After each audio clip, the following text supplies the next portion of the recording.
Los Angeles in my home, my apartment, from being in Dallas for my first film premiere, which is crazy. I'm on this. I just spent probably like 30 minutes trying to set up my Blue Yeti mic, and it's having some issues. I don't know why. I think I left it alone too long for 3 days, so don't mind this little beautiful microphone, a little lo-fi. I hope you don't mind, but I hope you're doing well. And let's just get into today's video. As you can tell by the title, we're going to be talking about the Writers Guild of America and their strike. That's happening right now. So if you're new here, I'm Nick, and I work in the entertainment industry. I do a plethora of things, but the way I make a living is I'm a location scout for TV and film. So I scout locations for TV and film. So I'm in the entertainment industry that way, but I'm also in it because I went to school for acting. I just went to a premiere where I was an actor in a film, and I also have a short film that I'm in post-production as a writer and director for. So I'm just kind of like all over the boat. If you like entertainment, if you're interested in entertainment, if you like any type of art, if you're queer, even if you're not queer, but all those things are all kind of things I talk about on this channel.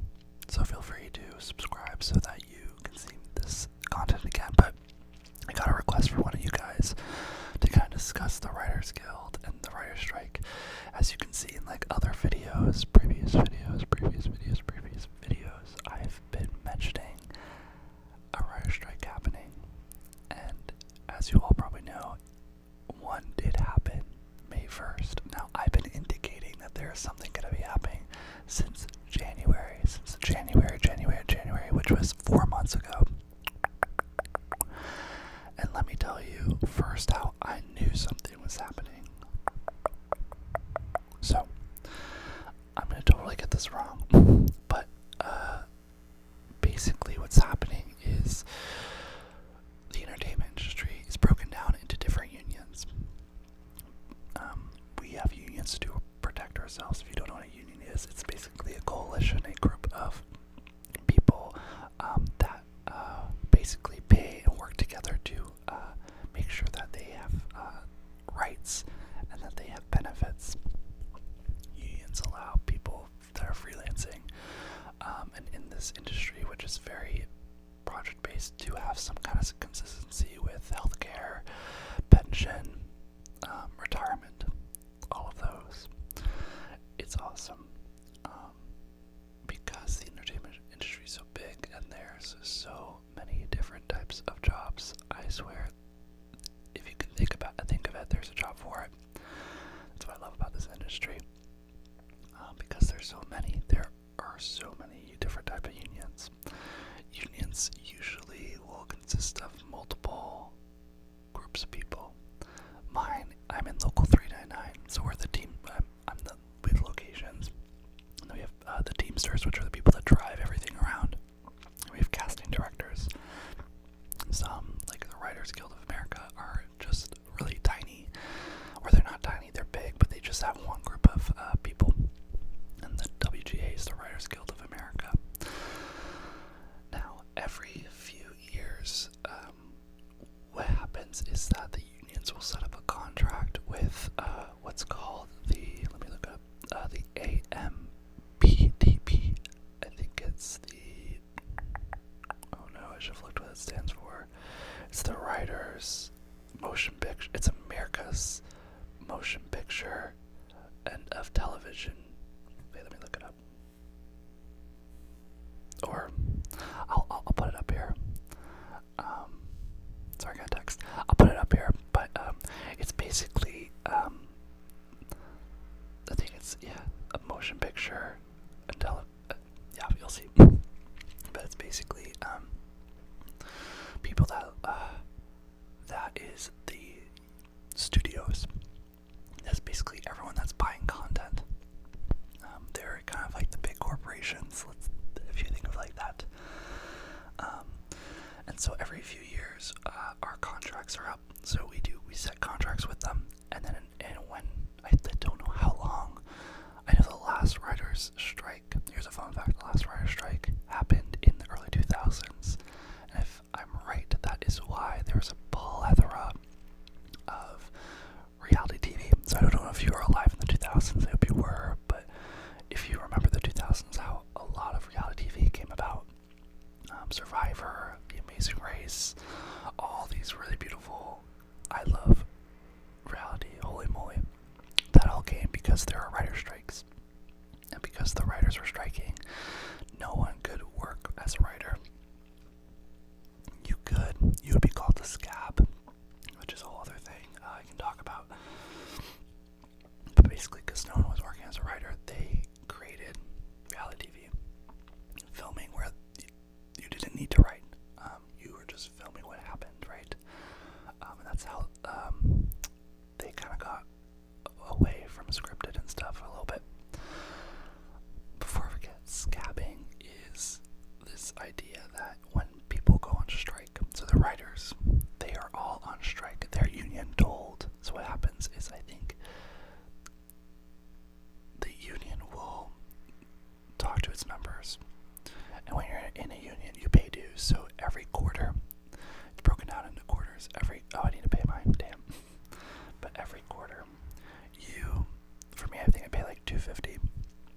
But you pay every quarter for union, your union, and basically you can vote on things and everything, and it's good. What they do is they vote. They basically throw into their union. They're like, hey, we're gonna do another contract. If you want us to, we can authorize a strike if we don't get what we want. But if you don't want us to strike at all, you can vote no. They hold this vote. If the majority of people say they don't want the union to strike, if they don't get everything they want, then the union will concede to whatever the studios want. However, in most cases, the union will authorize a strike. So in this case, I think a week ago, before this happened, there's this big news that the writers authorized a strike, which basically meant that once the writers, were at the negotiation table, if they didn't get what they wanted, or if it wasn't close enough, they were going in a strike. Now this is useful because this is all like posturing. So basically, no one really knows what's going to happen. And I can talk about, there's this huge the IATSE strike, which I don't know if you remember. What might help you remember is the Alec Baldwin Rust situation. Remember when he kind of shot the DP? Crazy times. That happened immediately right when there was going to be a IATSE strike. And for that was different. IATSE is basically all the crew on set, except for a few like me and some other, but they're like the electric, the grips, I think camera. There are a lot of people here in makeup. And what happened with IATSE is they did all this. They voted for authorization of strike.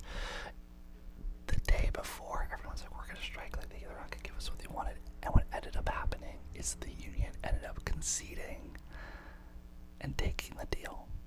And a lot of people in the union were pissed off. So pissed off. Now you might ask, why would the union do this, right? The union would vote that because what happens, right? The union, their job is to look out for its members. Now the members want the best, right? But what is best or the long run might not be best for the short term. So when you go on strike, you're basically screwing your members, and you're not allowing them to work, right? And that's hard because there's families, consistency is it's important, right? So I think that's why they did that. A lot of people were really mad. A lot of people I worked with, because I was working on the flight attendant then, were pissed. We were prepped to hold production, but we didn't. This, however, they're on strike. So that's that. Scabbing is what happens so everyone goes on strike. The writers, they all go on strike. If you're in the union, you go on strike because they're not working. Sometimes productions will still want to work, and they will hire scabbers. I don't know if that's a real word, but people who scab, which means they will take a writer's job, even though they're not in the union, and they'll take it while they're striking. They'll fill in the positions of what these union jobs would be. Now you'd ask, why would they do such a thing? The reason you would do such a thing is if you wanted to get into the union, you then would hope that when the strike broke away, you'd have a footing into the industry and you would have a way in. And I think that's how a lot of people got into the WGA during the 2000s. I might be wrong, but that's what I think. I have a friend who is a writer on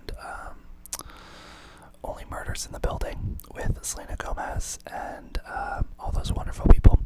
And he was like, you can strike with us and everything. And he's like, but don't scab. Like, you're going to be in the industry. Like, he's like, just don't scab. And I was like, dude, I will never.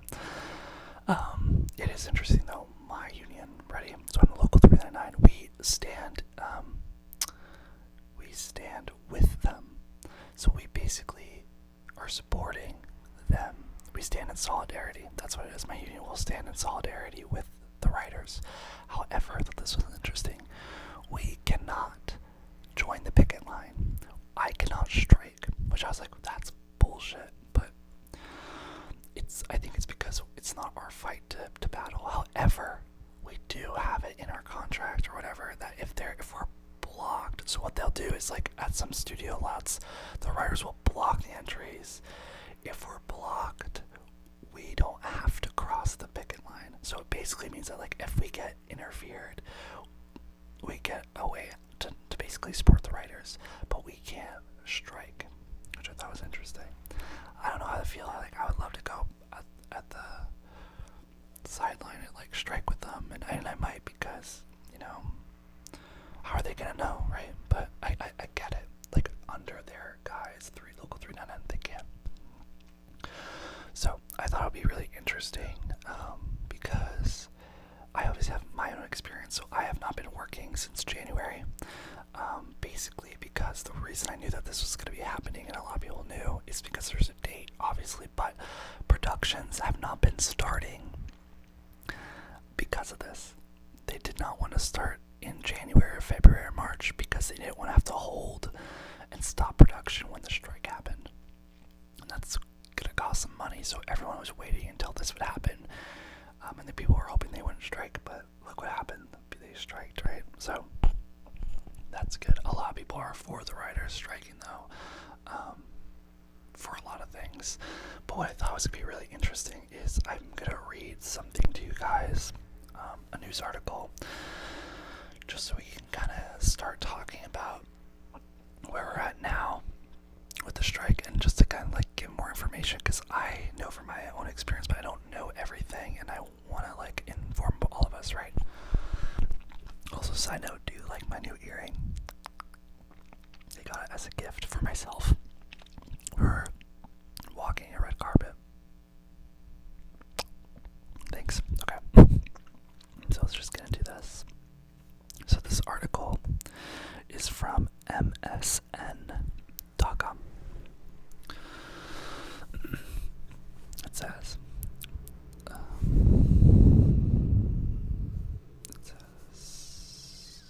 okay. It became very clear tonight that they really weren't interested in making a deal.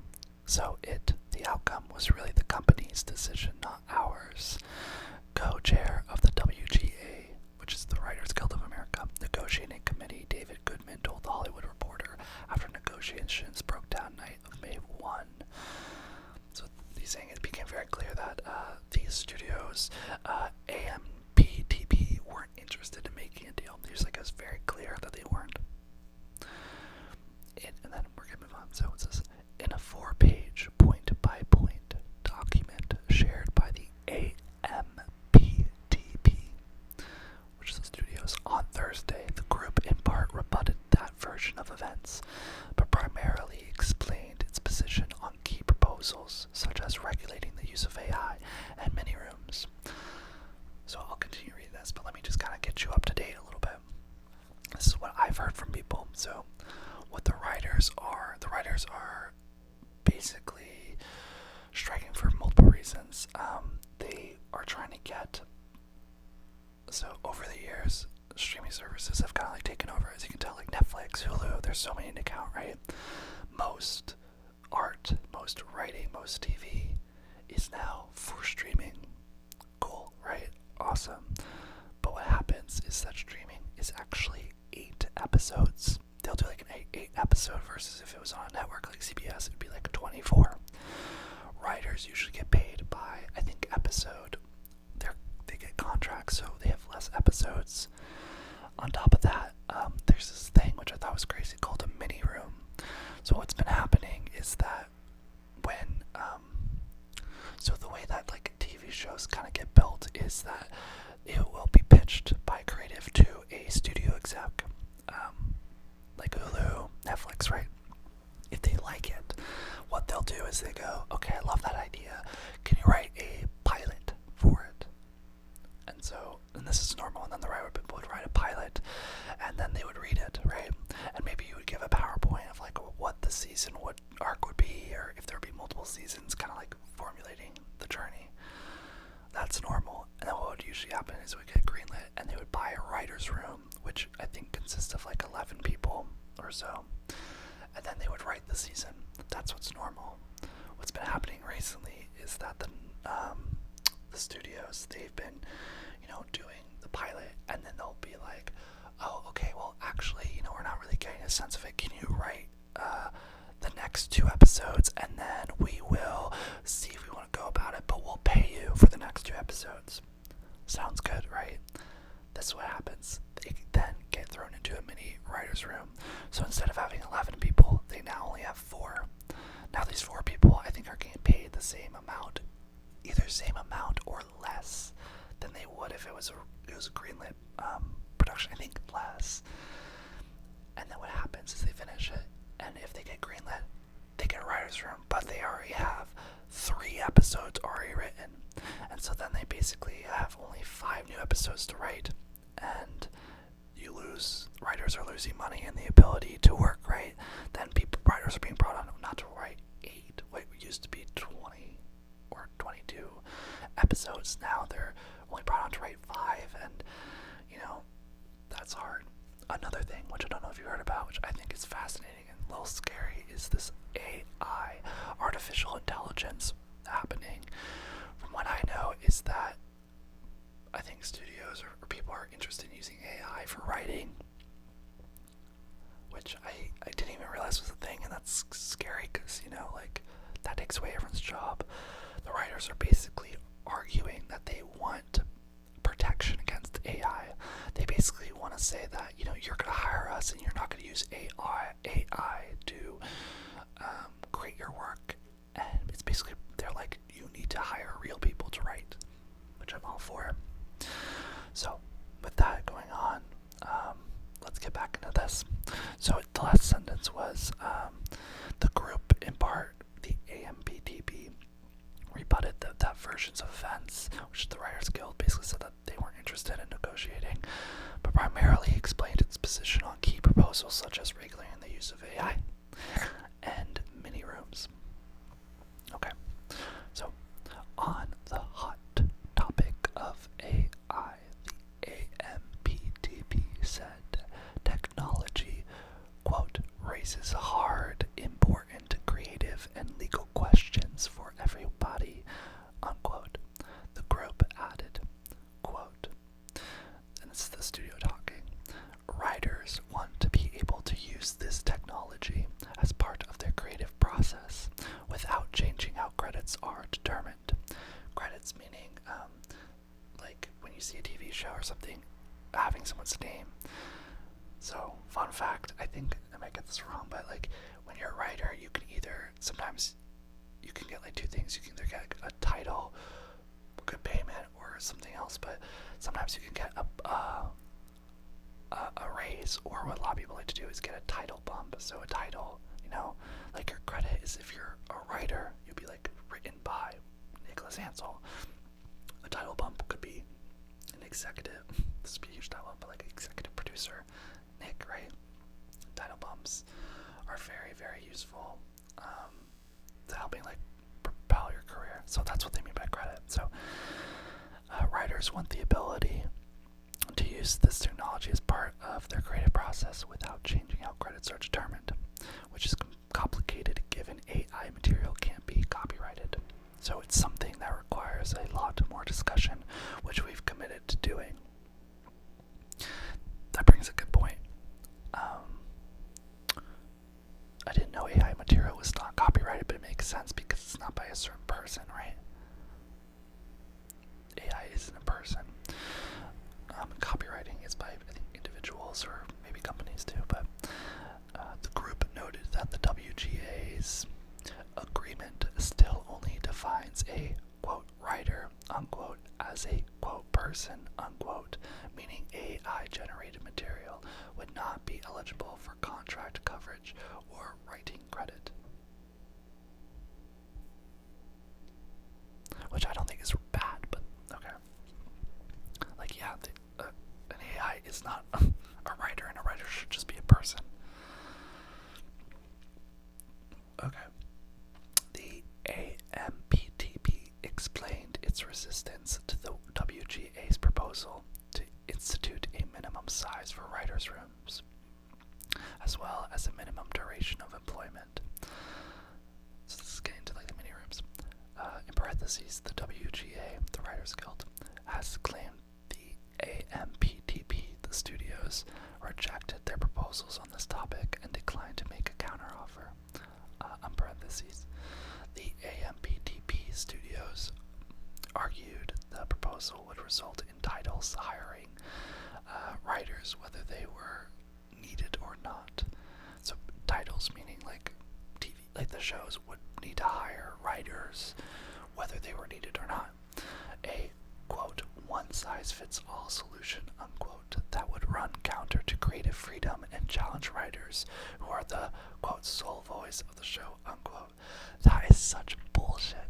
Sorry. The studios are basically saying that, you know, every show doesn't need the same amount of writers, and that every show, you know, like, by forcing a amount of writers could make you like less creative and all that. Like, that's just fucking bullshit.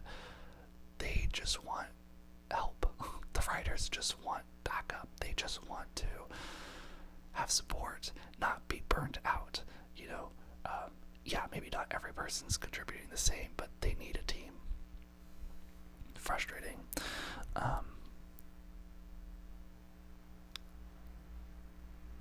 The group added, the studios, they added, quote, while the WGA has argued that the proposal is necessary to preserve the writer's room, it is in reality a hiring quota that is incompatible with the creative nature of our industry, unquote. So I first read this and I was like, that totally makes sense, but that's total bullshit. They're looking. Like, I get it, they don't want to be hiring and like forcing to pay people that they don't need, but that's why they are fighting for this, because they're being, you know, burnt out, they're being overworked, they're not getting paid.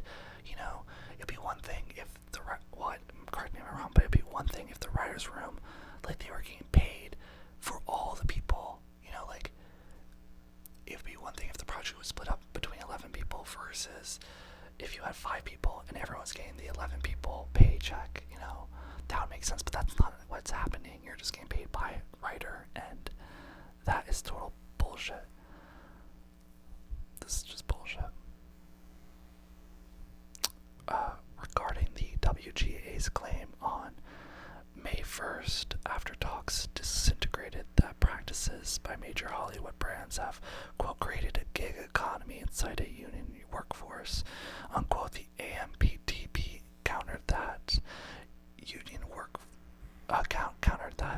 quote, most, unquote, television writers work on a weekly or episodic basis with a guaranteed number of weeks or episodes for employment, and that they have access to a pension fund after earning $5,000 in any given year, and health plan and paid parental leave. Moreover, the coalition stated, quote, the WGA's own published data shows that the median number of weeks of employment for a writer engaged on a streaming series is between 20 and 24 weeks.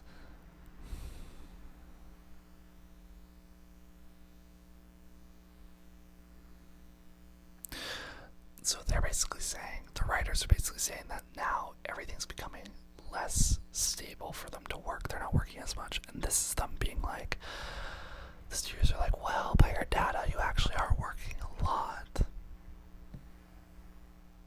So what? Okay. Which, I mean, I guess they're countering because they're like, that's subjective, which honestly is, I mean, good point. The AMPTPs, that's the studio, their document also addressed the guild's calculations on the value of its offer on wage floors. Parentheses, the value was around 97 million a year, not 41 million per year. It maintained and expounded on its position on foreign streaming research. So, okay, wage floors, and expounded on its position on foreign streaming residuals.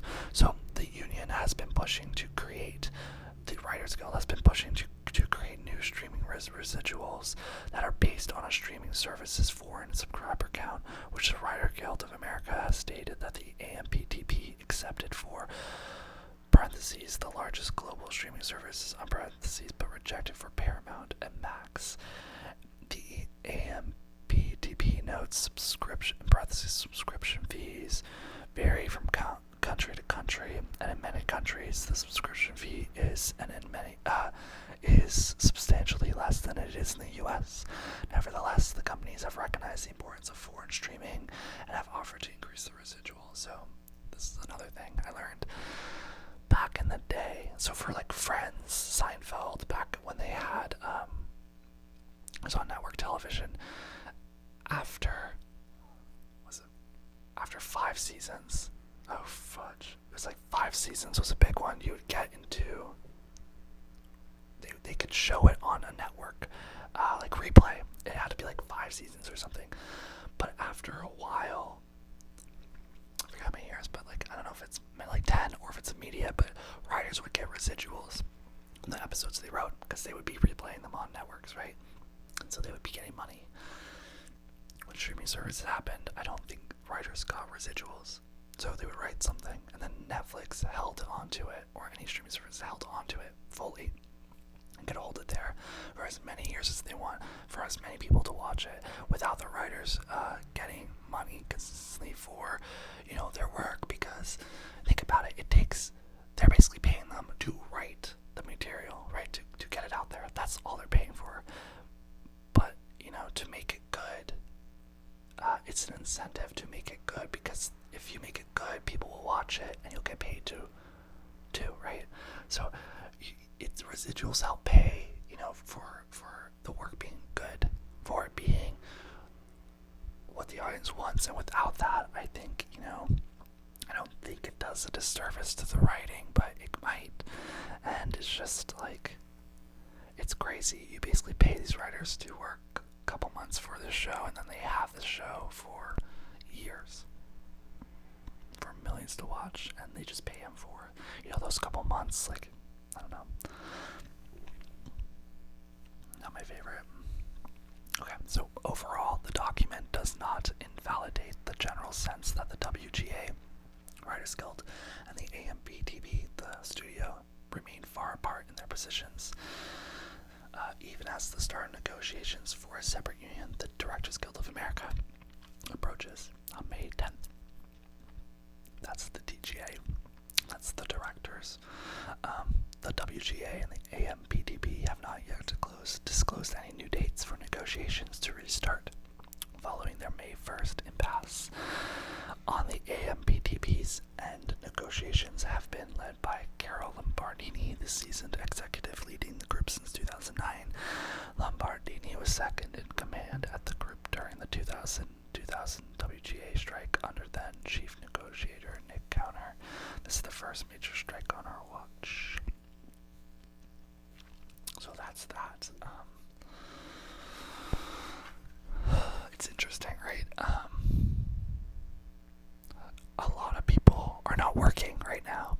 I'm not working. I'm working in a coffee shop and I'm doing my own stuff. I'm just on hiatus. I got offered to potentially do a gig. I don't know if I got it, but that production shut down. So we're all just standing by and someone told me, it was actually the guy that recommended me for that job, another location person. He said, put on your calendars every time the writers are going to be making when their contract is up, because there will be a strike or the business will slow down, and just be prepared for that in the future years. And I thought that was fascinating. And I would love to hear your thoughts in the comments too. Like, are you on the writer's side? Are you on the studio side?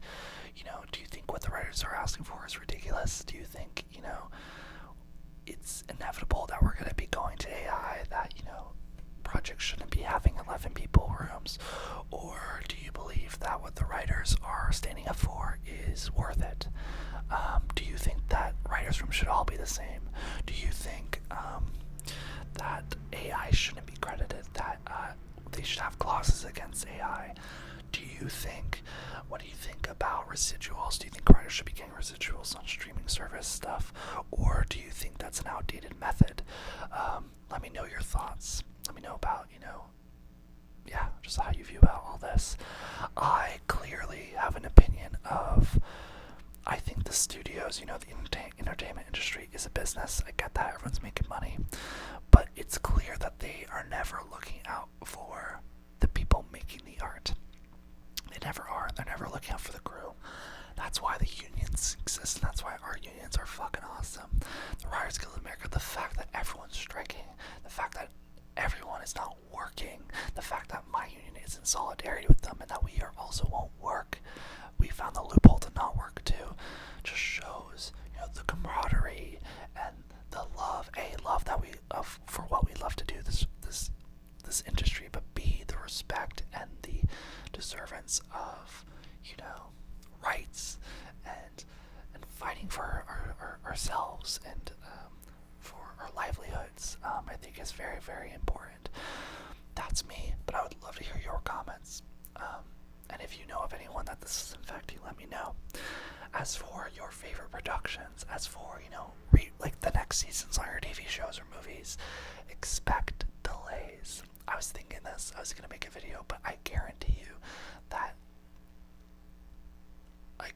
by summer or fall, there's going to be a really big slowdown in content coming out. And I think in a year, it will be a huge plethora. There will be tons of TV shows, there'll be tons of movies after the strike is done. But because there's been this hiatus of slow work, there's going to be less stuff coming out, which is great for the stuff coming out because it puts more eyes on it, right? But that happens. I mean, that's the trick, right? Everyone knew that this might be happening, and a smart thing would be to get your production to finish everything before this happens, right? But then imagine what happens in entertainment is nothing is predictable. We usually have to do reshoots. Sometimes days go longer than we plan. It usually goes longer than we think. So if you try to do that, imagine getting so close to ending and then the strike happens and you just, lose money. So that was what a lot of productions were involved in. And for productions, I think that are already written, like movies and stuff, they can go forward and some of them will continue working. But that's where the strike comes in. So like if they're striking the lots, like Warner Brothers Studios and Sony lot, even though we might not have the writers for a movie, we don't have to go in. We can stop. And that's how the whole industry can shut down. This is all obviously just posturing. Everyone wants to work. Everyone wants to create. We all want to work together. But sometimes you need to stand up and you need to show who has the power. And is it the studio that has power, or is it the unions and the creatives? Now, for what I think will happen, some people think that this will end in like a few weeks. I think it will, but also I think it will not. There's a lot of big things on the discussion board. AI, mini rooms. I think this might go for a little bit, maybe a few months. I might be wrong. I hope go till like July. I think just from the IATSE thing that happened, I don't know if I think the writers are going to have to settle, and I think it's them now deciding what they would settle for and what they won't. And I think the studios will have to meet them halfway, because the studios really weren't gonna give them anything. They basically were just like, we reject these. And when I just read you, it was something I didn't know. It's kind of cool seeing their response, because I kind of get it, but also, like, these are people's lives and families, you know, on the table, and people matter more than art. The people will always matter more than art or money, and it's hard to watch these things, because, like, I get it. I get the studio, you know, about, like, AI. I get them out writer's room and one size fit all. I get that, but that's also just bullshit. Like, why do you think you could be, for the same amount of content that used to be 11 writers, why do you think you could just have 3 people write it? And I get it, like, there is art that can, but it should be allowed to have 11 people. It should have the funds to have the amount of people. Now, I may be wrong too. Like, if it's set aside, like, you have this amount of money for a writer's room, and, like, the less people you have, the more money they get, then that's cool. But I don't think that's how that works. Let me know, though. I don't think that's how that works. But yeah, let me know what you think in the comments. Like, who are you rooting for? What you found interesting. If you have any more questions, let me know.